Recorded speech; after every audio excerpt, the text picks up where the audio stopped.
On parle d'argent. Moi, je veux soulever le sujet sur la dîme. Oui. La dîme est-elle une obligation biblique ou une tradition?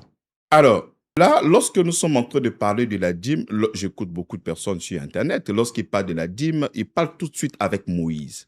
Parce qu'effectivement, lorsque Moïse est venu avec la loi. Et dans la loi, il faudrait effectivement donner la dîme parce qu'il y a un peuple qu'on appelle les Lévites qui n'avaient pas reçu de terre. Donc, il fallait créer au moins l'équilibre en leur donnant la dîme et qui était réservé encore à beaucoup d'autres choses. Mais avant de parler de Moïse, il y a une personne qu'on appelle Abraham.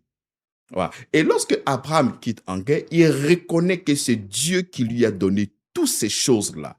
Et comme il dit qu'il reconnaît que c'est Dieu qui lui a donné, il enlève 10% de tout ce qu'il a et il va offrir à Dieu.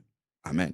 Mais lorsque Abraham le fait, ça n'émane pas d'une loi, mais ça émane de la reconnaissance. Je reconnais que la source de ma bénédiction, c'est le Dieu créateur du ciel et de la terre.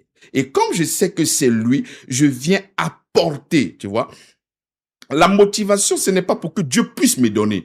Il m'a déjà donné. Je suis dans l'abondance. Je suis heureux. Et en guise de reconnaissance, un témoignage public que c'est Dieu qui est l'auteur de ma bénédiction, comme Abraham. Abraham l'a fait par la foi. Donc je viens donner. On est d'accord. Mais ce que nos frères prêchent dans nos églises, il faut donner ta dîme pour que Dieu puisse te bénir. Comme si ce qui crée la bénédiction, c'est ce que l'homme fait. L'homme n'est pas le premier à donner. Celui qui est le premier à donner, c'est notre Seigneur, Dieu créateur du ciel et de la terre. Il a donné Christ pour que nous puissions être sauvés. Donc, ce qui a été sémé, c'est l'œuvre de la croix. Donc, si aujourd'hui, moi, je suis béni, je ne suis pas béni parce que je paye ma dîme. Je suis béni parce que je suis en Christ. Et c'est parce que je suis maintenant béni que je viens manifester maintenant la reconnaissance. Je peux prendre un cas simple. C'est comme, Yves, je t'offre un marché de 3 milliards. Dis Amen. Amen. Voilà. Amen. Quand tu finis de recevoir le marché de 3 milliards, oublie que je suis pasteur. Qu'est-ce que tu feras? Forcé. Tu vas venir me donner un peu. Non, il y a des données. Quand tu viens me donner pour obtenir le marché ou bien pour me dire merci? Non, c'est pour te dire merci. Mais exactement. Donc, c'est comme ça que lorsque nous venons donner 10% de nos économies, enfin, de ce que nous avons gagné, nous venons pour témoigner, pour déclarer que Christ est la source de ma bénédiction. Donc, c'est la motivation qui change. Une église qui te demande de venir donner là à l'église pour que Dieu puisse menacer le dévoreur, stipule que si tu ne donnes pas, il ne va pas menacer le dévoreur.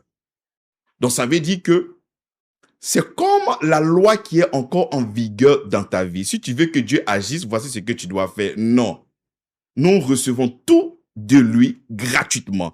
L'ancienne alliance était une alliance bilatérale. Pourquoi je dis bilatérale? Il y a deux intervenants.